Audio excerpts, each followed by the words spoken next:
Hello adventurers! I know what you're wondering. You're thinking, Cameron, you aren't in China yet. Why did you make another video? Well, I decided before I leave I'm gonna make a few videos so that you can see the process of becoming an English teacher abroad, so that if you want to do it or you know someone that wants to do it, you can send this to them and they can get their questions answered. And I'm also gonna have 1 or 2 videos that are just like fun stories from the past, because I don't leave until May, and I don't want to just leave you guys just sitting here waiting saying what's an update, what's happening, what's going on until May. So for today, if you know anyone that wants to become an adventure teacher like me, send them these videos, and that way they might get their questions answered and they can understand this process a little bit better.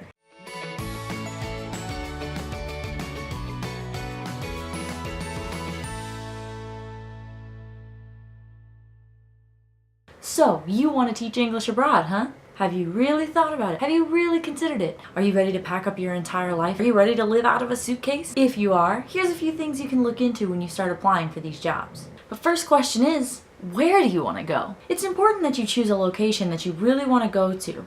Or if you're like me and you just said, I just want to go anywhere, I want to see the whole world, then to pick a company that really fits your needs so that way you'll be able to travel wherever you want. Keep in mind, not every company goes to every country, so you might have to pick your company based on where they go. Now there is a lot that goes into choosing what company you want to go with. I'm just going to give you some little things to think about. I'll give you my top 4 things that you should consider when choosing a company. Number 1.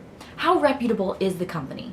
Now this may surprise you, but a lot of companies open up shop and close overnight when it comes to teaching English abroad. You do not want to get over to a country and then all of a sudden find out that the people that you were supposed to work for are closing their doors the next day. There are plenty of companies, even if you want to work in small cities, big cities, anywhere you want, there's plenty of companies that are large enough that can support you that you don't have to worry about closing overnight. Trust me, it's a stress that you don't want to have on your life. Number 2, do they provide you with health care? Now I know what you're thinking. I'm young and strong and I never get sick. I don't need health care.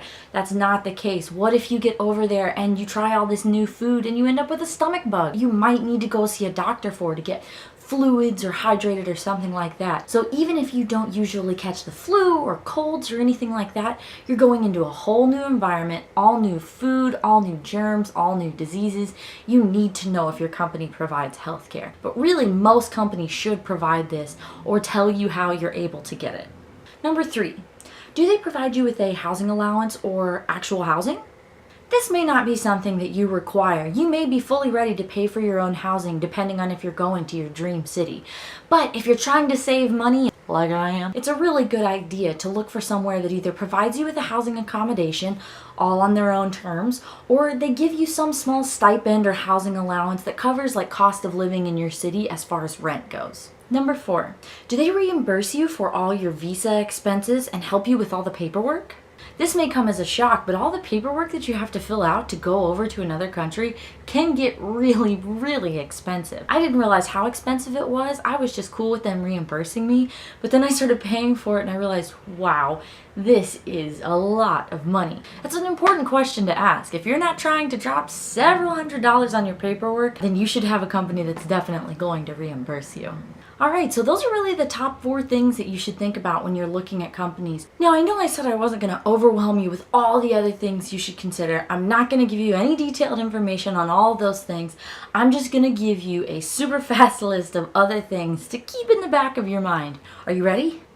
Do they provide a salary advance when you get there so that way you can pay for your new housing? Where is the locale they mostly work in? Is it only in small cities? Big cities? Which one do you want to pick? How flexible are they with the locale? If they put you in a small city, can they move you to a big one? Do they provide you with a phone or a SIM card? Your phone doesn't work in another country. Do they pay for your flights round trip? Or do they only pay one way? Do they give you an allowance for the second way? Do they not pay at all? Do you want to work in a school or like an after-school facility or an adult facility outside of public schools? Speaking of adults, do you want to teach kids or adults? Do they have programs for both? Do they provide you with a hotel upon arrival so that way you can have it until you get a place? Do they provide you lessons for your foreign language that you're learning? Or are you just going to learn it on your own? And do they sponsor your TEFL, TESOL, or some other English as a foreign language certification? Or do you have to pay for that all on your own here at home?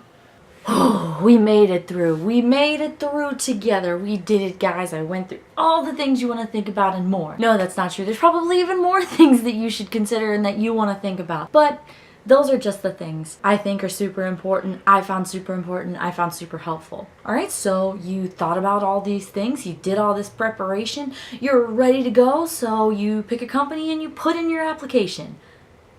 Now what? Well, once that's in, get ready for these things to start moving very, very quickly. Do get your passport renewed ahead of time. Save yourself the headache.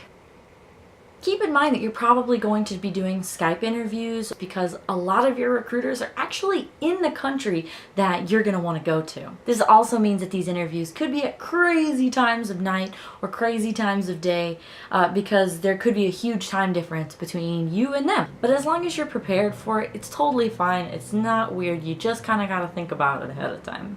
Something to think about while you're waiting for all these interviews to roll in is, are you going to be able to get around a new, big, unfamiliar city with maps that could be in another language? Like, let's say Washington, D.C., for example.